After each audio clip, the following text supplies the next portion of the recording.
Ok, good afternoon to all, boa tarde a todos. Com muita alegria, eu, professor Diego Nunes, da Universidade Federal de Santa Catarina, em nome do grupo de pesquisa Commune em História da Cultura Jurídica, dou abertura ao nosso 8º curso de História do Direito, Course of Legal History, já tradicional nos últimos anos, aqui no programa de pós-graduação em Direito da Universidade Federal de Santa Catarina. Tá? Este curso deveria ter sido realizado originalmente no ano passado, devido à pandemia do coronavírus. Nós decidimos adiar o evento em um primeiro momento e, diante da impossibilidade de realizá-lo presencialmente a curto prazo, decidimos por realizá-lo de modo virtual, tá? Neste ano de 2021. A programação se encontra toda no nosso site, uscommune.páginas.ufsc.br, assim como também nas redes sociais, Instagram, Facebook, ao qual vocês podem conferir a programação, que começa hoje, onde nós teremos a conferência da professora Mia Korpiola, da Universidade de Turku, na Finlândia, seguida dos comentários do professor Caetano. Amanhã, pela parte da manhã, as sessões de comunicações acadêmicas para os alunos pós-graduandos já inscritos. À tarde, teremos a segunda conferência com o professor Heikki Pihlajamäki, da Universidade de Helsinki, também da Finlândia. Tá?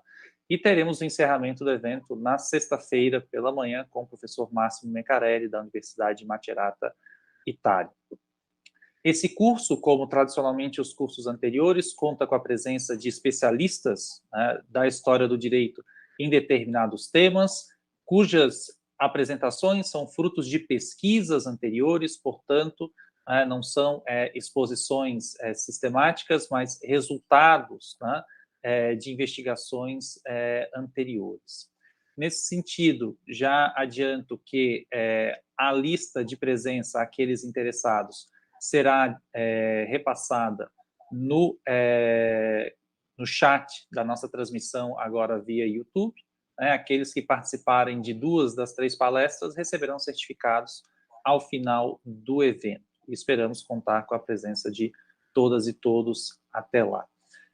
Além disso, também em forma dinâmica de hoje, nós começaremos com a conferência da professora Mia Korpiola, que será seguida dos comentários feitos pelo professor Caetano Dias Corrêa, e depois o público terá a possibilidade de fazer perguntas via canal do YouTube que podem ser transmitidas para nós. Lembrando que a conferência da professora Mia será feita em inglês, os comentários do professor Caetano serão em parte em inglês, parte em português, e as perguntas podem ser feitas livremente, melhor se em inglês, caso não, nós tentamos traduzir e transmiti-las. A partir de agora, passo a falar inglês para introduzir a professora Mia. We are very glad to have you here, Professor Mia Korpiola. It's a pleasure to us receive you at UFSC, even if in a virtual way. Sorry about that. Maybe in the future, as we planning before, we can be all of us here at Florianópolis. So the floor is to you. Thank you again. Thank you and obrigado. Thank you for asking me. And I admit that it would have been, of course, I heard such lovely things of your country and your university that I would have loved to come in person. But of course, we are living in very strange times, and it doesn't seem to get better that quickly. So I'm afraid that normal conferencing and scientific visits won't be a possibility very quickly. So I'm glad to be able to present in a virtual way. Would you, Diego, please show this first slide? Of course. I presented a PowerPoint presentation, and I have a helper here who will show the slides for me. Could you please, yes, the first one. So today I will be talking about modern transport and modernizing vehicles, and how the the onset of modern vehicles in Finland changed the law, and they caused totally new legal problems. And Finland was at the time a European periphery. It was very underdeveloped and very agricultural. So obviously the new vehicles represented a whole new wave of technology. And the legal system had to cope with that and find ways for managing the new risks and new legal problems caused by the vehicles. So perhaps the next one. Thank you, Diego. So first, some words as an introduction to the topic. It's part of a long book project that I have been working with together with some colleagues. We have been lucky enough to be funded by KONE Foundation, and KONE is the company that makes elevators and lifts. So we are very thankful for the support we have received for the project. So it's basically I'm the project leader, and then there are 4 other researchers in the project, each having a particular means of transport that they will focus on. And I'll present those in a moment. What we mean with modern vehicles are machine-driven vehicles, and well, mostly engine-driven then, and then velocipedes also, even though they don't have a motor. They are just propelled through human power. So, and as we all know, the beginning of the 19th century was an era of rapid industrialization and the rapid development of means of transport, not only in Finland, of course, because everything came much later to Finland, but in the central regions of Europe, England, France, and Germany. And perhaps the next slide then, thank you. Yes, thank you. I don't assume that you know much about Finnish legal history, so I'll just say a couple of words on that topic.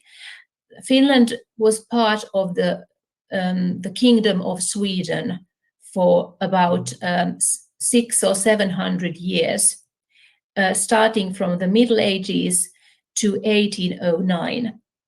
And then after a war, Finland became part of the Russian Empire as a Grand Duchy. So Finland was a Grand Duchy of Finland was the Grand Duchy of Finland from I put the wrong years there, from 1809 to 1917. So about 100 years Finland was part of Russia. But Finland was autonomous, which meant that we had our own legislations and our own court system, based mainly on Swedish law. And then there were some reforms in the 19th century, but Finnish law was very different from Russian law. And even though at the end of the autonomous period, at the end of the 19th and early 20th century, there were efforts from the Russian officials and the Tsar to impose Russian legislation on Finland. Luckily, Finnish independence prevented those plans of becoming reality. So basically, Finland had its Swedish laws, and then in the 19th century and early 20th century, some new legislation before independence. So the chronology of the project depends much on the vehicles. Every one of us has his or her own chronology, depending on when the vehicle was introduced in Finland. So Juhana Salojärvi has done research on steamships, and he mainly concentrates on the 1830s and onwards, up to about 1900. While Jussi Sallila focuses on trains, which were first introduced in the country in the 1860s, and then he goes on to the beginning of the 19th century.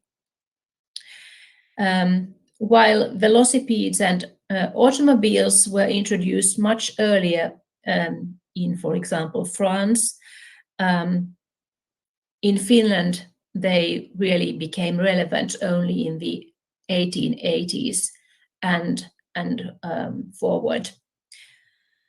And then trams appeared again rather late in Finland in comparison to many other countries. So Raija-Liisa Komulainen has been looking at the period of between 1890 to 1940. Aeroplanes come last, of course, and that's why the period is much shorter than in the other articles. So Markus Kari is basically focusing on about 30 years of legal history there. Then we could take the next slide, if you please, Diego. Thank you.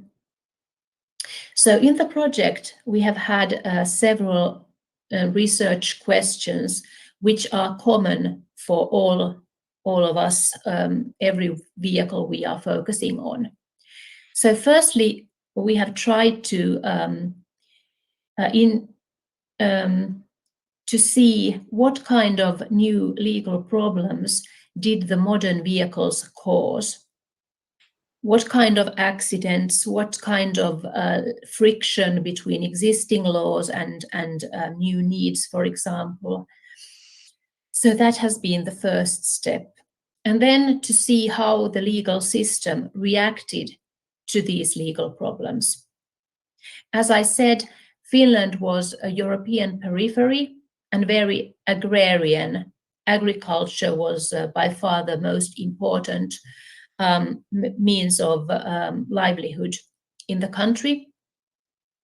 And there was very little industrialization in the beginning of the period. So obviously the existing legislation based largely on a law made in, or a codification made in 1734 was of course very old at the time, and there was no way to foresee the development 100 years later. So it didn't really discuss vehicles or transportation at all. Of course, there were other norms such as police legislation, polizei, ordinances. Those existed, of course, but they didn't necessarily suit all the new situations and resolve all the new problems caused by the modern vehicles and the risks they caused. So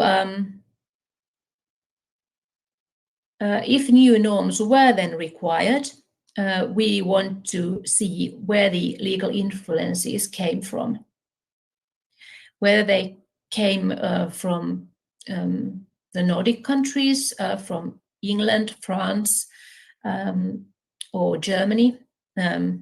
Obviously, Russia would also be a possibility, at least Russian influence or Russian political stress, or could be a factor that could influence legal development in Finland as well. And then what kinds of norms, new norms, were required to handle the new problems? Were they laws? Were they new police ordinances, for example? And of course, the whole question of internationalization, for example, international treaties and conventions, to what extent they had any relevance for the Finnish development. And what kinds of norms were adopted then? And finally, the big picture would be what does the case of modern vehicles tell about Finnish legal modernization? So those would roughly be the questions that we pose in the project. Could we please have the next slide? Thank you. Great, thank you. I wasn't sure whether there would be any introduction of what modernization of law actually means in this seminar series, so I prepared some slides on the topic. I hope that that's appropriate. And I'm not trying to say anything very innovative or new. I'm just trying to say in a nutshell what is meant by modernization of law. So the background would obviously be the industrialization, the Industrial Revolution that started in Britain in the 18th century. So it transformed, for example, modes of production and also means of transport. And when, for example, the new means of communication came into the picture, such as the telegraph and the telephone, it meant a revolution of information, because information could be obtained immediately from the other side of the globe, just like we can see now each other, even though we are on different continents. So it's just an example how the communication technology has really changed the world and made information available immediately. So another feature very closely linked to the modernization is the separation of religion and politics from law. As we all know, early modern criminal law, for example, was very closely related to religion and morals. And you could actually use the Bible, for example, to justify verdicts, and you didn't need any law to condemn people, for example, to death. It was enough if the matter was, for example, in the Bible.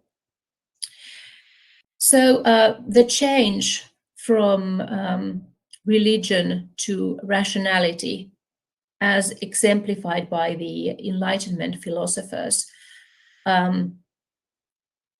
was very much behind also the industrialization and the changes in law. And law started to develop as an autonomous discipline, autonomous from politics, autonomous from religion, for example. And something that's called legal formalism started to develop. That law is kind of a protective bubble, and everything is supposed to take place.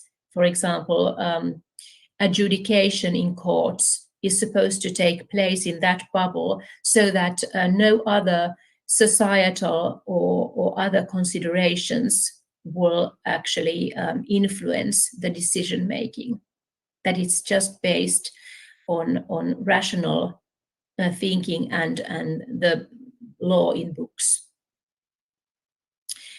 And at the same time, of course, there was an increase of democracy and representative legislature, so that actually most of the people had their voice. They could actually choose themselves the persons representing them in the parliaments who were actually making the new laws. So that there was really much more of a vox populi in the parliaments than before, after the changes and reforms in, for example, regarding parliamentary elections. And then increasing legal individualism, which of course wasn't really new. It had been developing for many, many centuries, but you can see it increasing even more during this period. For example, when we talk about human rights, for example, political rights, rights to privacy, private life, and so on, these are also reflecting new individualism and individual rights. Now we could have the next slide, if you please, Diego. Thank you. And of course, the structures of the early modern world were slowly disappearing. While there were, of course, strictly divided estates, for example, the nobility, the clergy, the bourgeois or the burghers in the towns, for example, the townspeople, each group had their own privileges and own rights. This was, of course, abolished then during the modernization process, so that there developed a gender equality and also religious equality, that everyone was equal in law. A very important thing, and much related also to our topic today, to modern vehicles, is the notion of Rechtsstaat and the birth of administrative law. Because earlier on, it largely relied on policy regulation, police ordinances. And now all governance and all administration was supposed to be based on law. And also the court system became state-controlled. And the picture there I've chosen for this slide actually shows how unprofessional and unstate-controlled the court system really was in 19th century Finland, because that's not a courtroom actually, it's the waiting room to the courtroom, but it's actually someone's home. So most of the trials in Finland in the 19th century and still in the early 20th century were in people's homes that were used as courtrooms for a period of some weeks at a time. So obviously, this is not a typical Finnish courtroom today. Things have changed and the court system is state-controlled, but the process was really slow, and this was really only achieved some decades ago. The next slide then, please.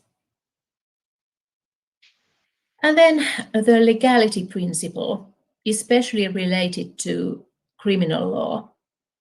For us, it's quite obvious that all punishments and all crimes should be based on law. But this is a modern phenomenon. In the early modern times, there was no legality principle. All crimes were to be punished, and you didn't need a law to do that. If it was against morals, then you could punish it. So there has been obviously a total volte-face here, a total change in in the logic of the criminal system. And as I said, the use of public power and administration should also be based on law. Most spheres of life and society have been legalized to a very minute extent. And finally, legal work and administration have been professionalized. This is something that we have been talking previously with Diego, for example, at a seminar in Helsinki. But legal work was really, to a large degree, in the hands of laymen in Finland, and the modern legal professions were really a rather late phenomenon, a 19th and 20th century phenomenon in Finland. And also so that actually university degrees became compulsory, so that there were really legal professionals who were administrating the law. And of course, the growing bureaucratical structures of the state, which was professional and not just based on ordinary people who were doing it in their spare time. So this about, I would like to say this only about the modernization. So many of the features are visible in the development as well. So perhaps the next slide, please, then. Okay, then to the topic. So some of the main legal problems we identified that were caused by the modern vehicles in Finland had to do with liability, because the liability required fault. For example, in traffic, you could only be liable if you were shown to be recklessly or furiously driving, for example. For example, a carriage or a horse. So obviously, the recklessness and furiousness was also something that were used to assess whether, for example, velocipedes or automobiles would be liable for accidents they caused. The problem was perhaps that if you know, for example, anything about horses, horses are very easily scared, and they can easily bolt and start running, and accidents might happen. The problem was that, for example, for a velocipede a cyclist, a velocipede user, even though you stopped or were driving very slowly, the horse might bolt anyway and cause an accident. So you couldn't really prove that the driver had been, for example, reckless or driving too quickly, too fast, something that was called furiously driving. So the liability system did not suit these situations, nor was it suited for industrial hazards that were related, for example, for exploding steam engines, like in locomotives or steamships. So, and it was not just a question of modern vehicles, it was also related to other modern hazards like steam engines or, for example, chemical factories. If you, for example, produced nitroglycerin or something very explosive that could cause an explosion or a fire. So the liability system did not recognize industrial hazards in the way that they would have needed to, considering the Industrial Revolution coming to the country. And another thing that was undeveloped was vicarious liability. And, well, what does that mean? That's a new word even for me. That means that if an employee is causing an accident, then the employer should be responsible for or liable for compensation if the employee is not doing it, for example, on purpose or willfully. So that why is this relevant? It has to do with the level of compensation. If, for example, a millionaire is the owner of the car and he employs a driver, it's very relevant for the person who is hurt by the accident who will be paying the compensation, because the millionaire obviously has the money to do it, while the poor driver does not have the money to pay for the costs and damages, compensation for the accident. So the liability questions were a big problem, and they were causing much dissatisfaction because people were writing in the newspapers about it and telling about terrible accidents, and that and then the court cases did not necessarily produce any compensation because there was no liability or no fault could be shown in the driver, for example. There were also problems making new laws. So the legislation processes at the end of the 19th century and early 20th century were not functioning very well in Finland. And that was because of political reasons. The Tsar was an autocrat, and he could veto any new attempted legislation in Finland. So if he didn't give his assent, no new laws were actually given. And for example, automobile legislation did not move on as quickly as Finns would have liked, because the Tsar did not make anything to, or he didn't make that happen. On the other hand, the Tsar and the Russians could require the Finns actually to make new legislation. Because, for example, we will talk about that in a minute, there was a terrible train collision at the end of the 19th century where some important Russian military men were involved, and military troops were actually being transported in the trains. And that happened in Finland.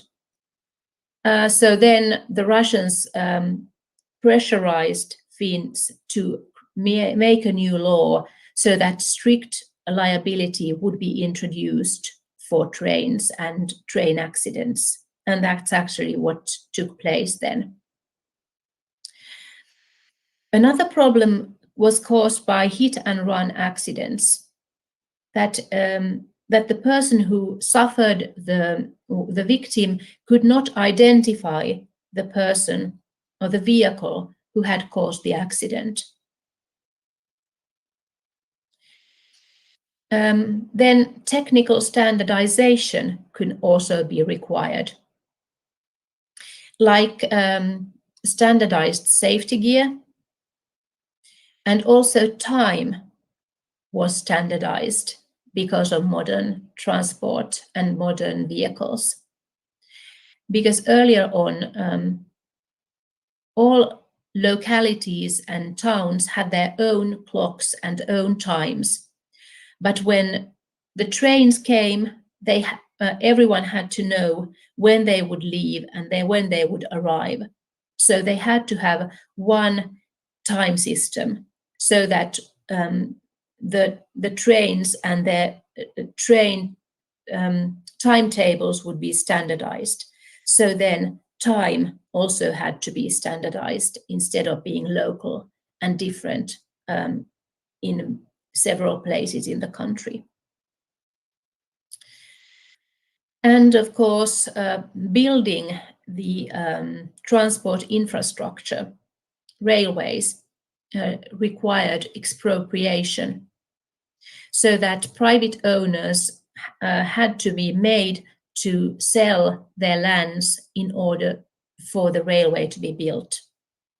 And expropriation norms were not well developed at the time. So basically, the railway, the building of the railways, actually, they had to make a new law to make it possible to expropriate land so that the trains, the railway lines could be built for public use. And that did not only apply to railway lines, of course, if you think of modernization, because that also applied to building of telephone lines, for example, gas pipes, and so on. So there had to be a system so that expropriation could be done for public use. Could we have the next one, please? So what kind of solutions did Finns then adopt to deal with these problems that I have listed very quickly here? I mentioned already introducing strict liability, so that you didn't have to show any fault or negligence in order to make the, for example, railway company liable for the damages. And the train crash involving the Russian military was behind that Railway Liability Act. And there Finland adopted German models for strict liability. It had some spillover effect to steamers as well. So in some steamship accidents, in legal practice, this had some relevance, so that strict liability could be enforced also on the steamship owners of the company. And the basic principles of strict liability were also adopted for automobiles in the 1920s, even though there, of course, some things could be taken into consideration, like, for example, if the owner was not the driver, so then the driver could actually be made responsible instead of the owner of the vehicle. And also, if the injured person, the victim, had been negligent, grossly negligent, him or herself, then that could be taken account in assessing liability and responsibility for the deeds or the accident. And I think that insurance is probably a very modern way of handling these kind of risks. And the Automobile Liability Act in 1925 introduced obligatory traffic insurance in Finland. And that helped very much in the liability problems. Finland looked to its neighboring countries for inspiration, especially Germany and the other Nordic countries, and especially Sweden proved important for influences. But also international treaties and conventions were really important in Europe, and also other countries joined as well. I'm not sure about Brazil, but I think that there might be some countries from overseas as well that joined these conventions. For example, train transport across borders, cross-border automobility, and of course, air traffic and air conventions in the early 20th century. So that there was really this kind of growing international transport law that bound countries and unified their legal systems as well. Then the next slide, please. Thank you. But there were some areas where actually the old legislation could be slightly modified to be used by the modern vehicles. And steamships were an example of this, because there was obviously a many thousand-year-old tradition of maritime law and maritime rules, not only as to navigation, but also transport of goods. So those could be modified to take into consideration the new threats or problems caused by steamships. So that was not really a very complicated thing. It just required bits and pieces to be modified, and then you could go much with the same legislation as you had been doing for a long time already. And another field where old principles and old norms could be slightly redone to deal with new situations were, for example, registration rules. I was just saying a couple of minutes ago that hit and run accidents were perceived as a big problem, and in Finland as elsewhere, registration of vehicles, automobiles and velocipedes and number plates were considered a problem, a way of solving the problem of unidentified hit and run cases. So that, for example, hackney coaches, you can see there an example of a hackney driver, a person like a cab driver nowadays, but just driving a horse. They had been registered and they had had many various rules that they had to obey. Their carts were inspected. For example, they had to wear a certain uniform. They had to abide by certain traffic norms. So basically, it was a way of quickly dealing with velocipedes, for example, and automobiles by extending the police norms regulating hackney drivers. And then, of course, police legislation locally. But this was a quick solution. You could make new laws quite quickly. But of course, the problem was that it was just local.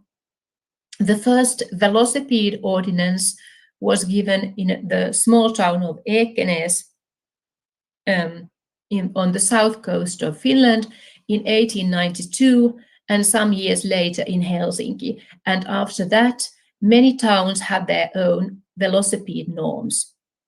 But they had some similarities, but they could vary slightly from town to town. So there was no uniformity there, no harmonization. And the same applied to automobiles.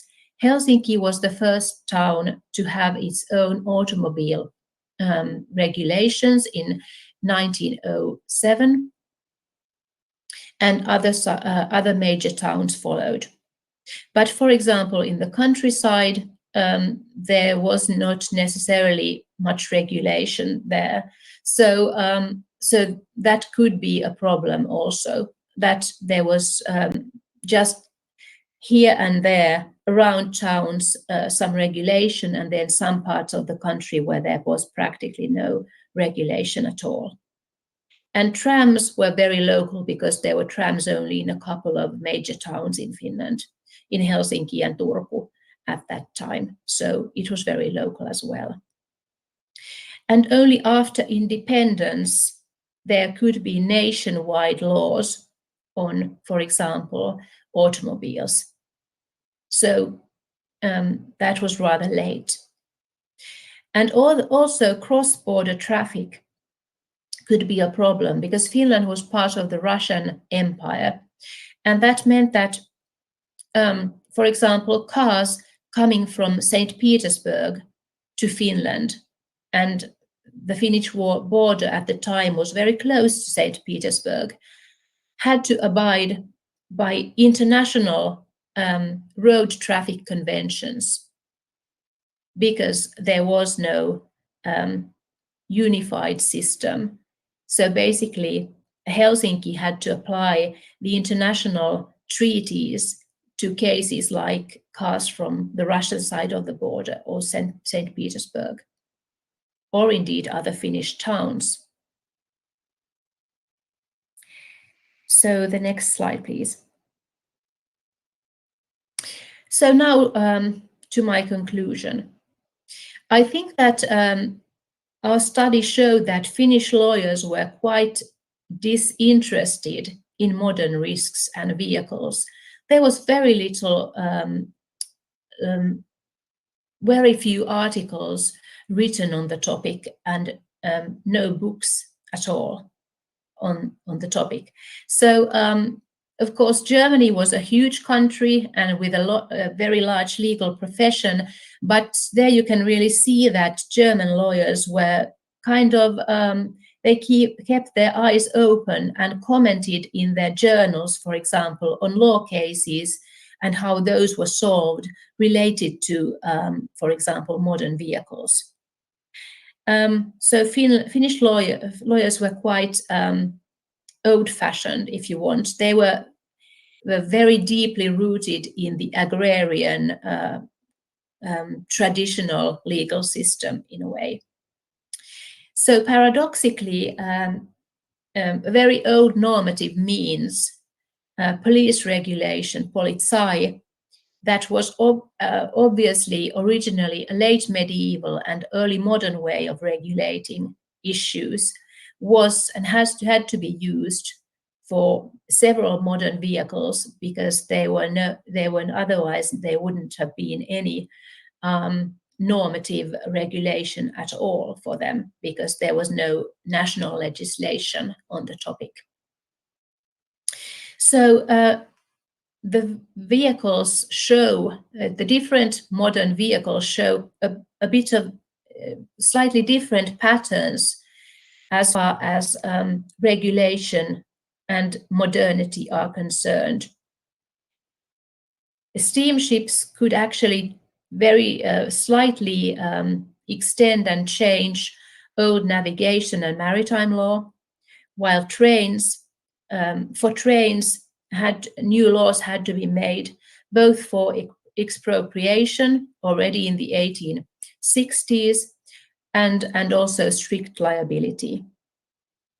Whereas velocipedes and automobiles and trams basically were regulated locally only until Finland became independent.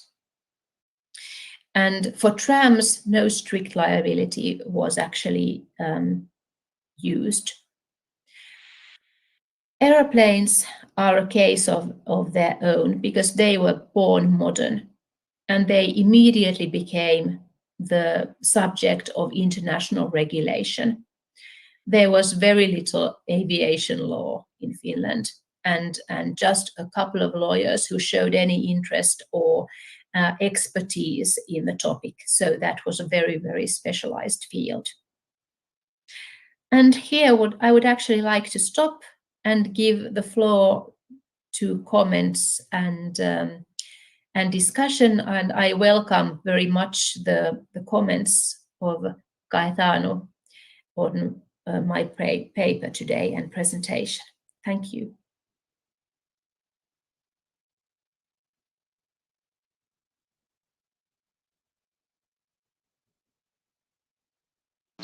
Thank you, Mia. Thank you so much. It was very pleasant to hear you about this very interesting issue. So I will give the floor to Caetano to hear these comments. So, Caetano, a palavra é sua. Mais uma vez, muito obrigado. O professor Caetano é um dos coordenadores do Commune, junto comigo e com o professor Arno. Um prazer tê-lo aqui e escutá-lo hoje. Boa tarde, professor Diego. Good afternoon, Professor Mia. Good afternoon. Well, good evening here in Finland. Yeah, good evening. Professor Diego, muito obrigado pelo convite, muito obrigado por dividir essa mesa comigo, né? É um prazer sempre, né? Depois de tantas mesas, termos uma ainda mais, para, né, ladearmos um ao outro aqui nos eventos do Commune. É sempre um motivo de muita alegria para mim, ainda que virtualmente. Vou falar primeiro, tentar falar primeiro em inglês, as minhas impressões acerca da pesquisa da professora, depois vou tentar traduzir a minha fala para o português, para que possa me fazer inteligível para o maior número de pessoas. Professor Mia, thank you very much for your lecture. It's the second time that I hear you. I listened to your lecture. I attended one of your lectures. The first was at the University of Helsinki at 2017, when we were there. And in both of them, I was really amazed by your reflections, your analysis, and your conclusions. For me, Thank you. Your approach to the relationship between the transformations in the means of transport and the transformations of the law itself, taking into account the practical and theoretical issues, is really unusual for me and for many of our listeners, but also very inspiring. Both the content and the method are new and challenging for most of us here in Brazil, here in Florianopolis. And that's good. It's good that we have events and lectures like this one, which introduce us to new approaches and encourage us to think about the history of law, the legal history. Thank you once again. Although the history of legal regulation of vehicles and means of transportation is not exactly my object of research, I believe that I can make some comments comparing the Finnish experience and the Brazilian one. Brazil has its history full of attempts to integrate its broad territorial dimensions through ways, routes, and means of transport. From the natural limitations that kept transport only by the sea in the first centuries after the discovery, until the beginning of the policies to create railroads in the second Rhine, internal transport was almost synonymous with clearing forests, lay down trees. Roads and paths were rudimentary, and what was most developed was the circumscribed to the production flows from an interior relatively close to the coast to the harbors, to the ports of the southeast, almost sugarcane and coffee, basically. The legal concern with the ways and means of transport only seems to intensify in Brazil around the second reign. And this intensification takes place in two movements: the flow of production, the production flow, naturally, that became to be accompanied by an effort to occupy the land through the construction of railways and river navigation, and allowing the river navigation. These movements can be observed until around 1940s, the decade of 1940s, when the federal government began to be concerned about the creations of highways to receive the productions of automobiles, of our recent automobile industry. From that moment, the highways began to grow and to surpass the railways in extension. In Brazil, the advent of and implementation of vehicles and means of transport seems to me to be more linked to a concern of the state itself in conducting the country's modernization, an effort to explore, occupy, allied to a concern with the production flows, and subsequently a movement to welcome the products of the recent automobile industry. However, contrary to what Professor Mia reports from the Finnish experience, the problems concerning the means of transportation in Brazil historically seem to be more linked to the material and financial limitations of its implementation than effectively to the management of the public space, something like that. Only now, in recent years, the state of the art of transport models in Brazil seems to have started to be seen as a problem of modernization. It seems to me that we are just going through these issues, these problems, and some solution suggestions very similar to those that were presented by Professor Mia's lectures. So that's I conclude now saying that it's really curious to think that we are passing now, we are experiencing now some kind of this issue, some kind of these problems that you have related in your research. The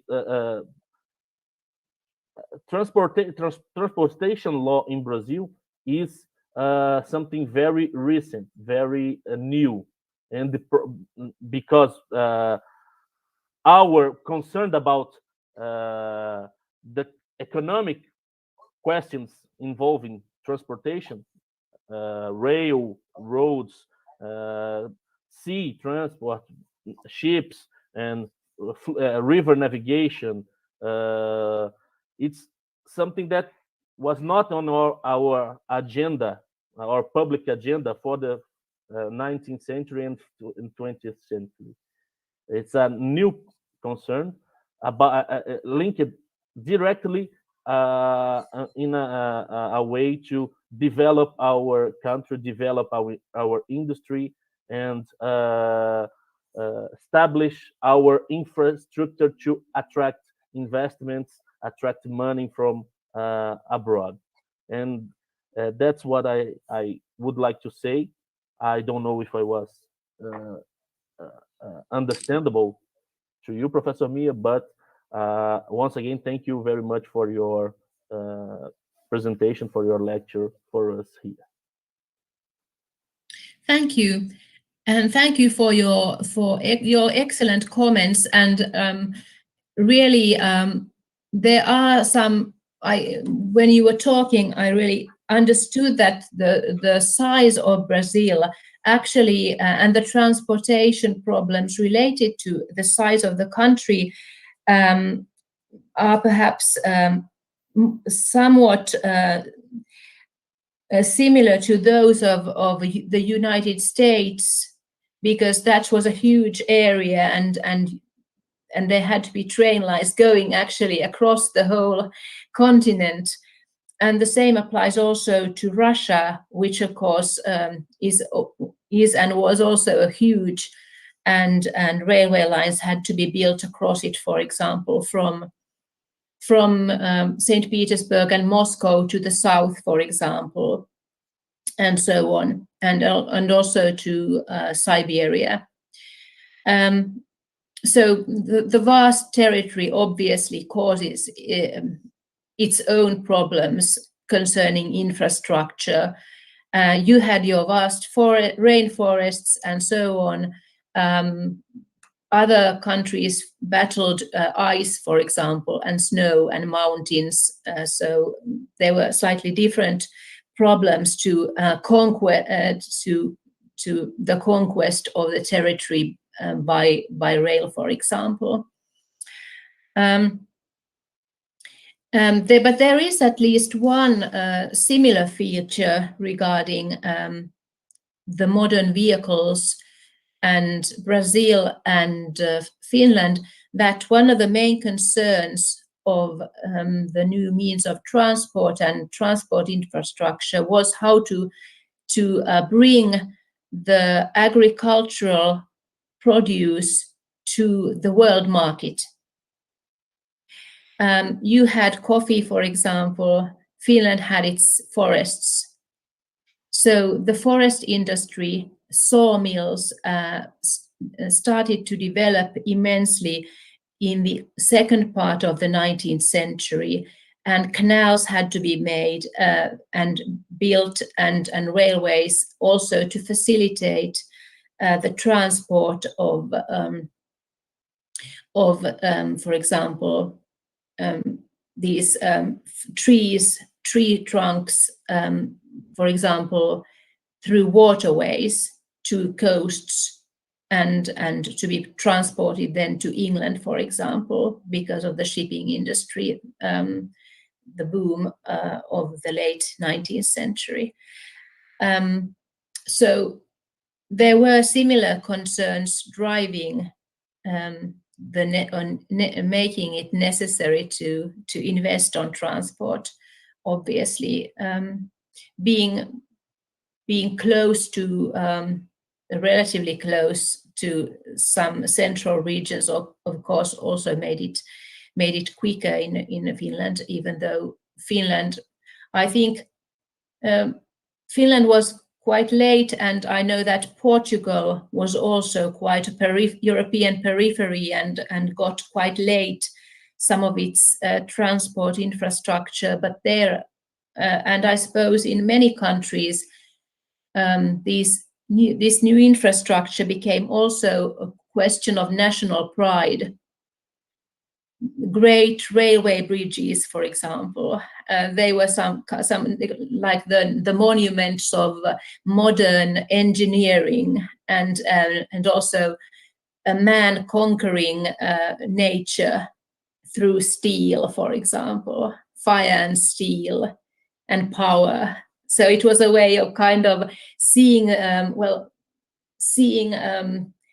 man can do anything, that man is above nature. There is some kind of hybris here, or hubris that we now see in our problems with nature, for example. Nature is fighting back, and we just have to admit that it's stronger than us anyway.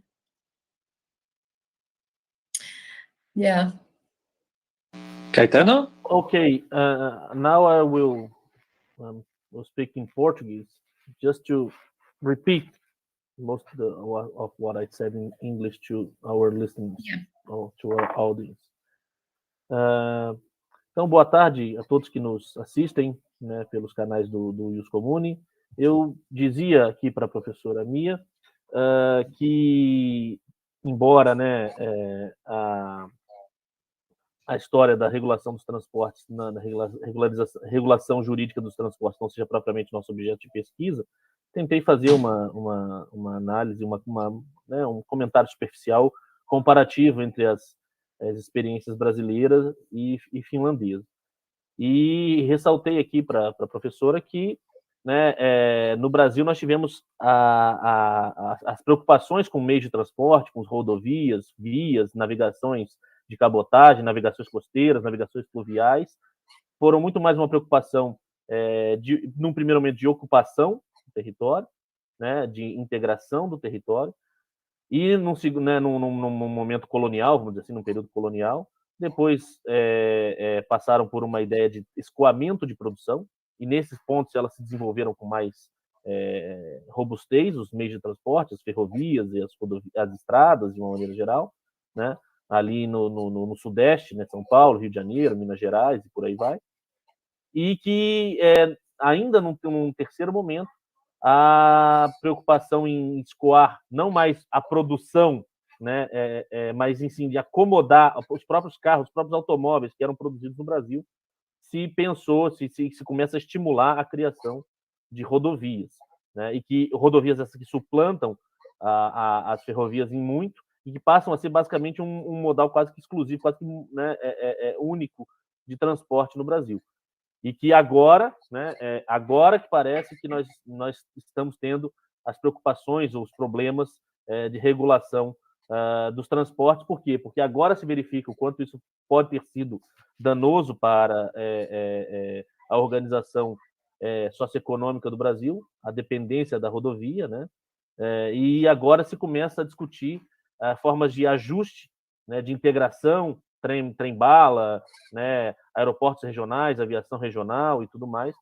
E agora as questões relativas à gestão do espaço, à regulação jurídica do espaço, passam a ser mais prementes na agenda pública, né, na agenda da infraestrutura, digamos assim, como as travas, os gargalos do desenvolvimento, né? A gente ouve muito essa expressão, uma expressão quase mítica na nossa agenda política, né?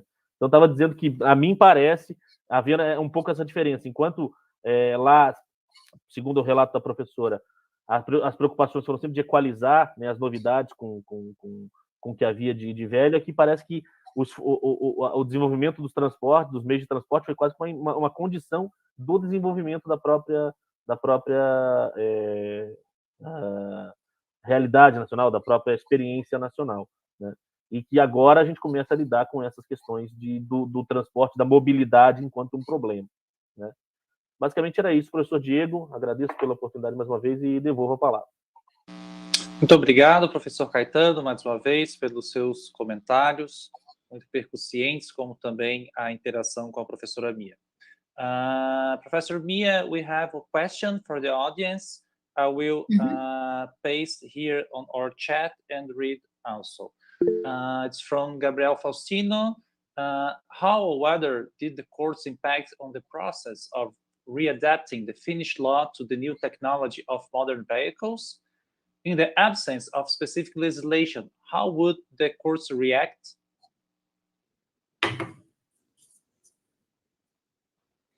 Okay. So if they were basically using the law that there was at the time. So they were, for example, in the case of traffic accidents, for example, they couldn't award damages or compensation for the injured party because there was no rule that could give them the authority to grant that. So that people who actually were victims of these accidents did not get any compensation at all. And that was seen as a big problem. There was really much writing in the newspapers about it in the early 20th century. There were reports all the time of terrible injuries caused by hit and run accidents or speeding cars or whatever. And people just didn't get compensation. And that was considered a problem.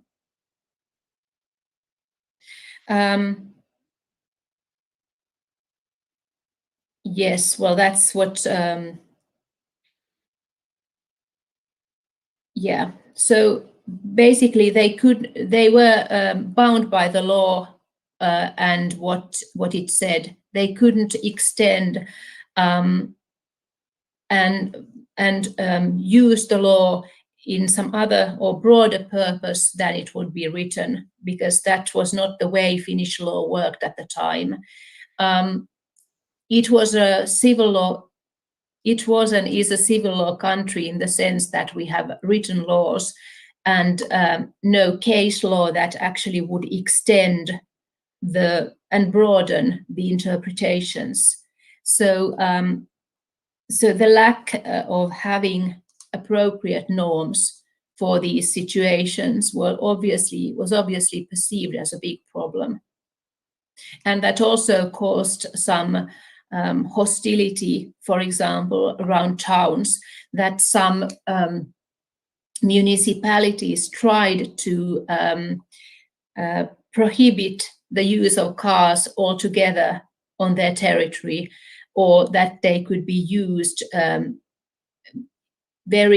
for example, once a week or during certain days only, because they were perceived as a problem, and the lack of compensation and liability was behind this negative attitude towards cars. On the other hand, I think Finns realized that the new vehicles cannot be resisted, that they are a good thing in themselves, and that they really help modernize Finland and that they give possibilities so that they couldn't actually, or they didn't even try to prohibit them, but so that the problems had to be dealt with instead, so that people would be less aggressive and negative about them. On the other hand, there was also this class conflict that you can see, that the rich businessmen, for example, industrialists, drive the cars quickly and they just disappear in a cloud of dust and leave ordinary poor people on the road, damaged, and they don't get any compensation. So there was also this polarization and this class difference between automobile owners and drivers and then ordinary people. Even though Finland didn't have a king or a court or a big wealthy aristocracy like some other countries had, so that there weren't actually very many cars in Finland before World War I, for example. But still there were enough so that this very negative atmosphere would be created because of the problems with the law and liability issues. So I don't know if this properly answered your question. Thank you for a very good question, and I hoped I could answer it in a way at least. Thank you, Professor Mia. We have another question from Marja. Professor Mia, thank you very much for your lecture. As Professor Caetano said, your research shows new methodological possibilities to be applied in our law studies. So, it's a comment. Professor Mia, in the meantime, thank you for your comment. In the meantime, I have some questions, if I may. Yes, certainly. The first one, I was wondering when you talk in your conclusions about the disinterest from the jurists. So why this situation? It's maybe you're talking about maybe the major part of jurists or the men of law are laymen, so they are not formed in law schools, etc. But in the few books about this issue, what about they wrote, for example, they wrote articles or maybe in journals or books in particular, they writing about this problem of liability, for example. Okay, it's a few interests, but in this few interests, what they discussed? That's my first question. Oh, okay, thank you. Yes, Finland had a very small legal profession, and as you said, much of the legal work in Finland at the time was done by laymen. There was just one university, so not very many law professors there either.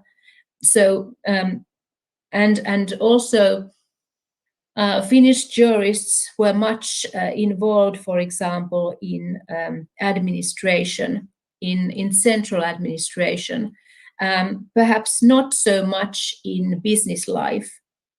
I think that jurists practical lawyers had to deal with these problems, but there was not a tradition in Finland that they would write, for example, commentaries to the law journals on them, for example.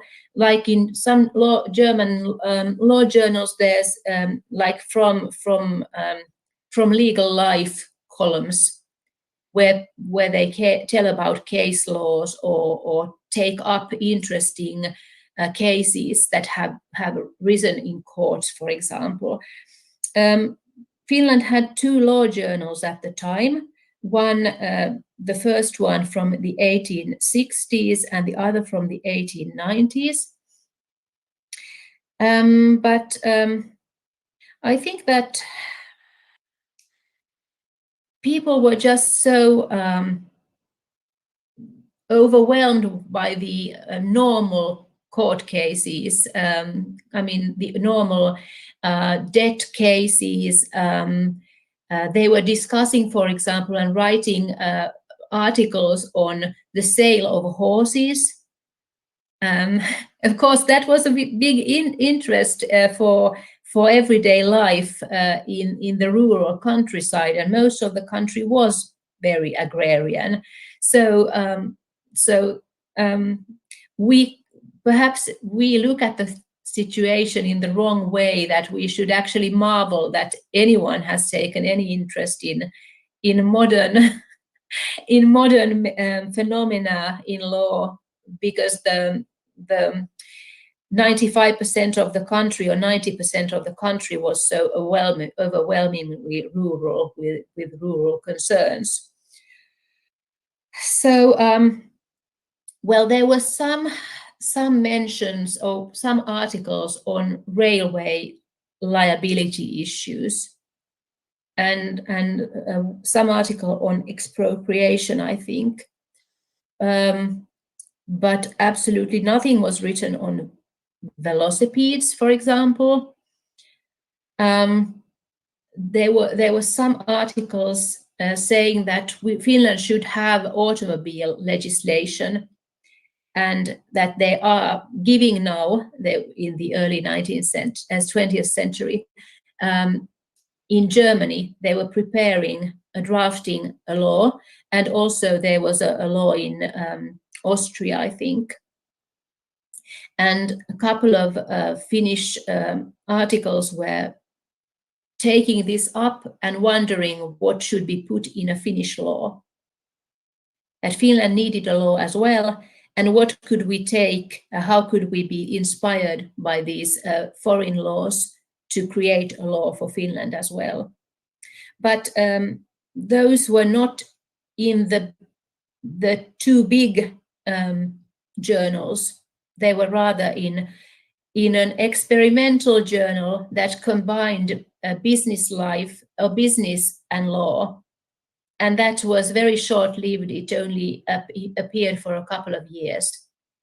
So it really doesn't represent the majority of Finnish lawyers at the time, who were totally uninterested in these matters. Like, for example, electricity or gas, or the use of telegraph or telephone for contracts.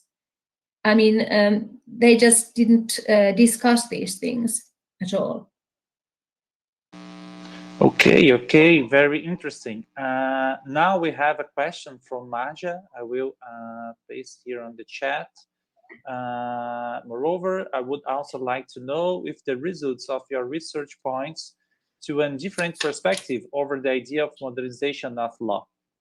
If you can comment about that. She's wondering about these research results changing your view about the modernization of law process. Okay.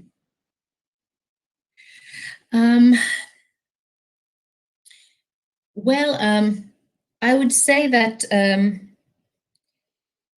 they kind of provide a new perspective to the question of modernization, because, for example, the case that,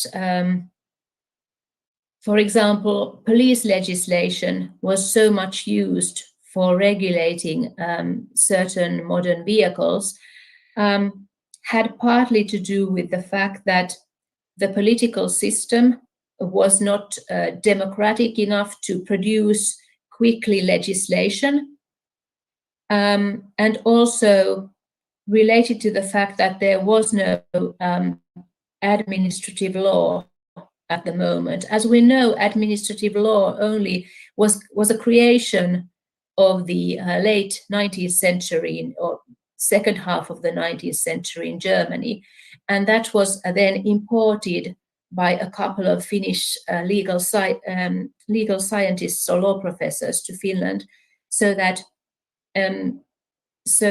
administrative law was actually being created at the time when we are talking about the modern vehicles.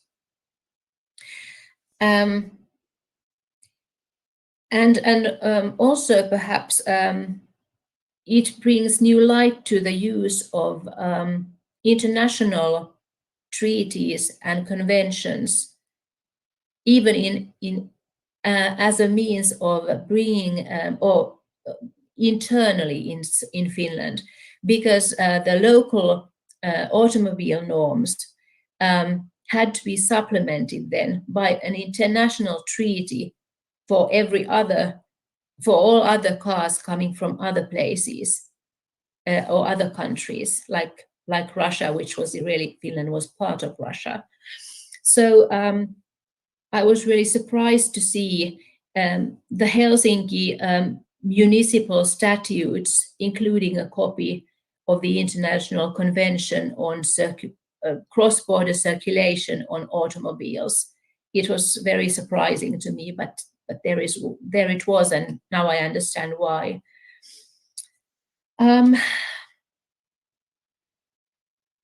So I wouldn't say that we are revolutionizing what modernity is through this research, but what we achieved in doing is certainly to look at the interaction of European trends, European conventions, European treaties, European different influences in a peripheral country where technology comes and changes things radically, and something has to be done about the new problems.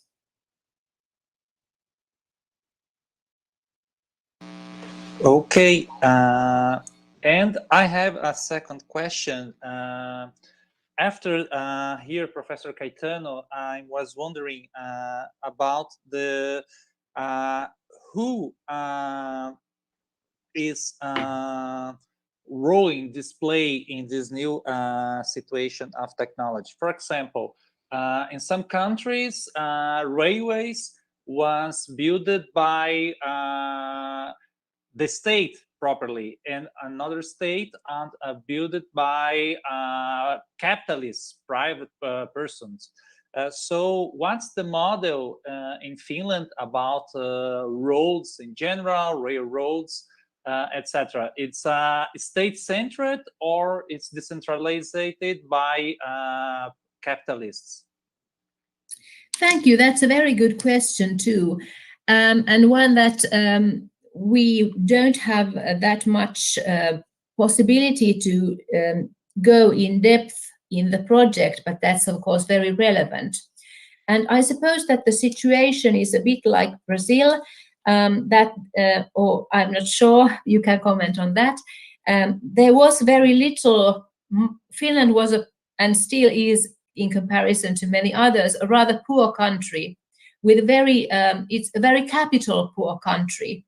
So that there simply weren't enough capitalists to invest in railways. There were some private railway projects, but those failed. They just went bankrupt because it was not good business. And it was a big problem how to finance the railway building and the for example, the channels that had to be dug. So it was totally dependent on state funding, and also Finnish company law was also very underdeveloped, so that, for example, the company's structures did not even make it possible to amass this kind of money in the way that really capitalist countries could have done, where there were private railway projects and so on, like, for example, Great Britain or or the US, and so on. So it was very state-based, at least the railways and the channels, but the roads were different. Roads were traditionally funded by the local farmers. They were kind of a road collective that were responsible for building the roads. And foreign travelers complained, and Finns complained too, that Finnish roads are in a terrible state, that they are so badly built, so unprofessionally built and cheaply built, because the local farmers built them and financed them. So that actually prevented the use of cars. Not only the Finnish winter prevented cars and automobiles and velocipedes, and using them in the winter or autumn or early in the spring, but also the bad roads. So that was also a way of hampering or preventing very quick automobilism in Finland. And then big companies were using trucks that were very heavy to transport goods, for example, from factories to wherever they were transporting them. And that was a source of conflict between capitalists and then local farmers, because the local farmers had to build and maintain the roads that were destroyed by the heavy vehicles, the lorries used by the companies, for example. So only in the 1920s, there was new legislation about roads and building and maintaining them. So that changed the situation a bit and lessened conflicts between local farmers and industrialists, for example.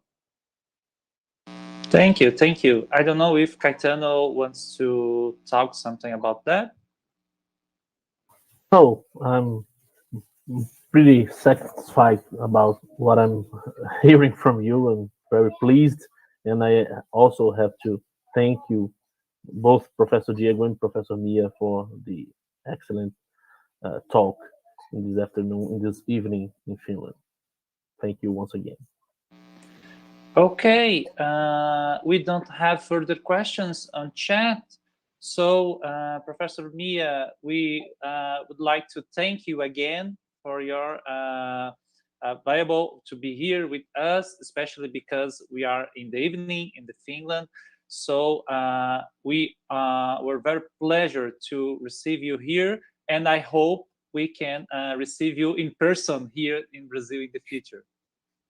That would be a great pleasure. And thank you and obrigado. And have a nice evening, and hope to see you soon in